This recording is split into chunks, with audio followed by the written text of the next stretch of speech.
All right, so the Bolens is running great. It's an awesome engine. The deck belt is in good shape and it's working properly, but my drive belt is worn out. That guy there, and probably this small belt back here. So I'm going to take them out and measure them and see if I can find some replacements at Menards. So see how that goes.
All right, so got the both drive belts replaced. And I wanted to kind of show you what they look like.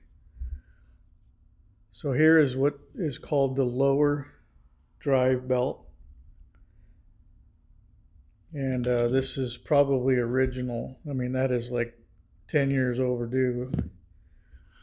It was slipping and I had to almost dump the clutch kind of move on the engagement just to get it to kind of grab. Um, and then this is the lower drive belt, and this is the one that comes off of the drive shaft from the motor. There's a two tiered pulley in there, and I'll show you those in a few minutes. But I wanted to. It was kind of hot and humid yesterday, and the day was kind of wearing on, and I just wanted to get this thing in and mow the lawn. So I decided to come and do this video afterwards. But I do need to show you a few things if you plan on changing these belts.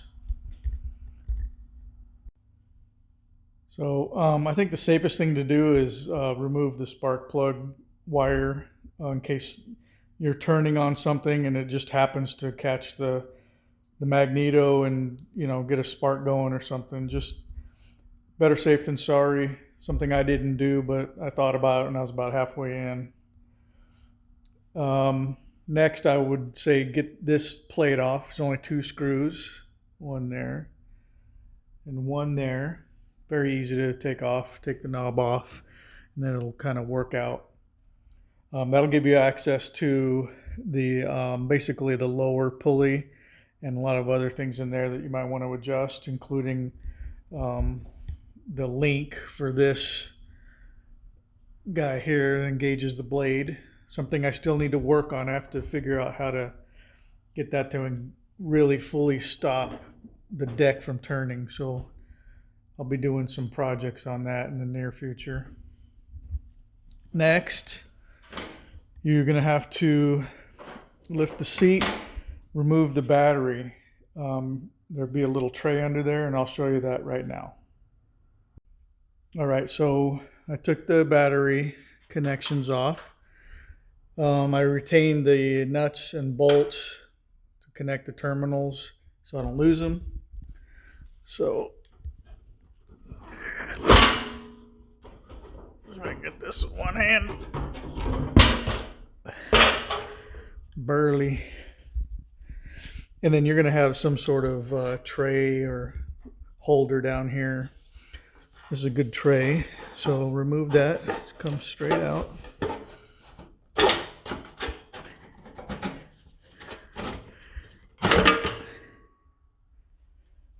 this aside. And here we go.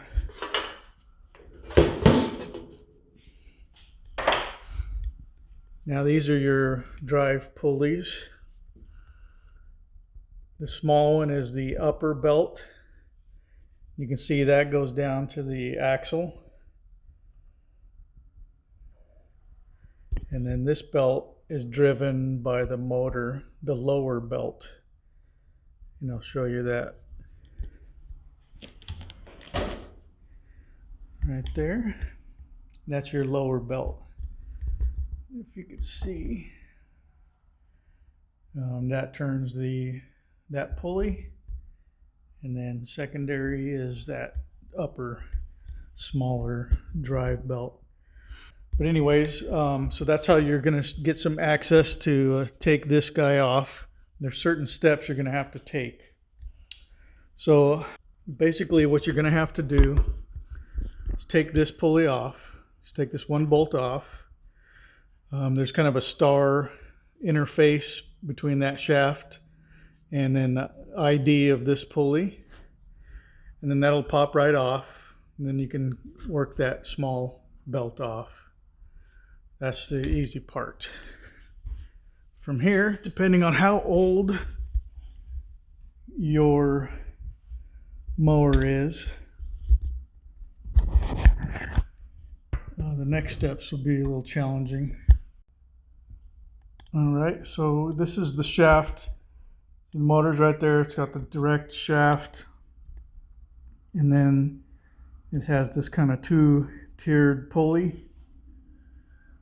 Well, there's a screw in the center of the large pulley underneath. Undo that. That should come off pretty easily. And that's why you start spinning the motor. Is anytime you're going to do that, you should disconnect the spark plug. But anyways, an impact wrench will get it off quick with little or no turning of the shaft. The next trick is to pull it down far enough to get that drive belt lower than these little guides. It was kind of a challenge because this thing had probably never been dropped. The belt drive has been changed. The deck belt here, it's in good shape. The drive belts have not. So I'm thinking this might have been the first time it was dropped, or it's been many, many years. And what I had to do is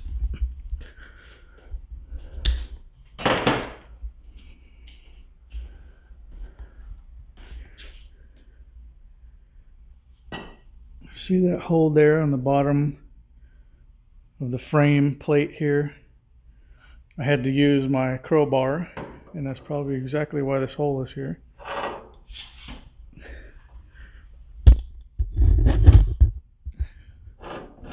Work it down into here and basically just kind of pound it down a little bit, trying to rotate it again so I'm not hitting the same place and warping this.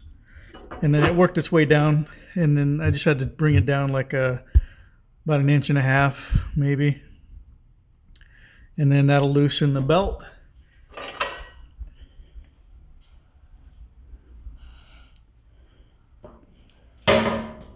And that'll give you plenty of slack to take it off of this pulley. Just wrap it around, it'll come out under this bar, and that's that.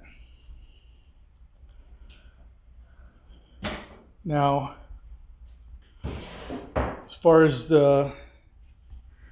this goes, I'll put some pictures of the actual OEM part numbers. I got OEM replacements. It looked like almost every belt that I found was a 5/8 width, but this looks like a 1/2 inch here. This is a 1/2 inch.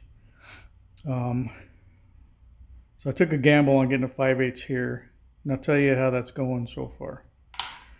Um, this is bigger than a half inch, and I couldn't find anything between a half and some funky fraction of an inch. So I went with the 5/8 on this, and I don't think there's a problem with this at all on the new one.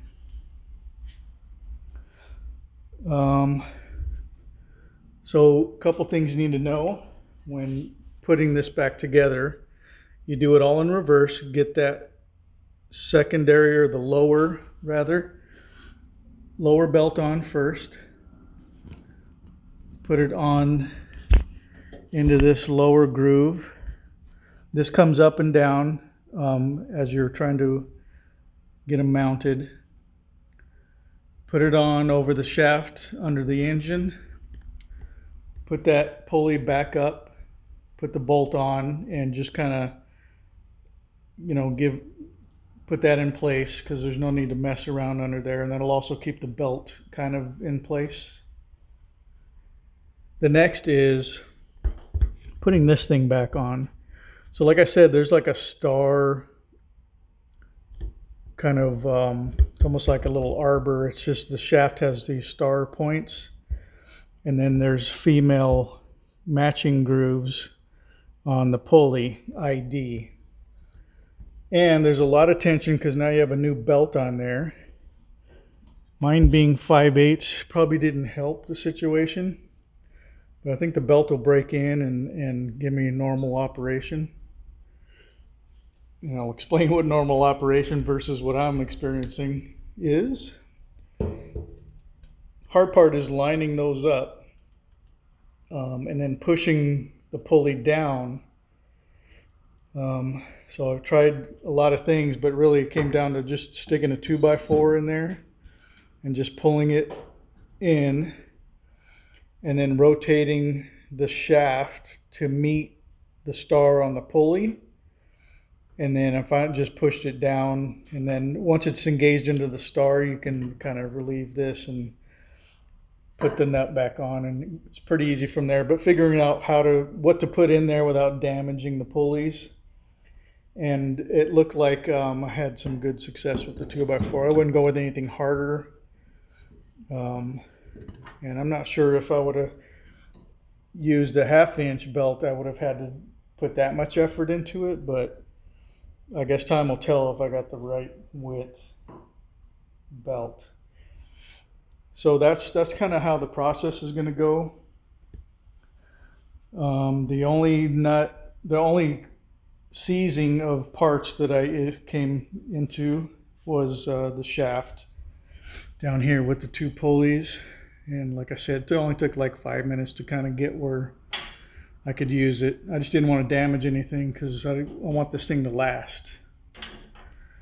So that was my experience with the installation.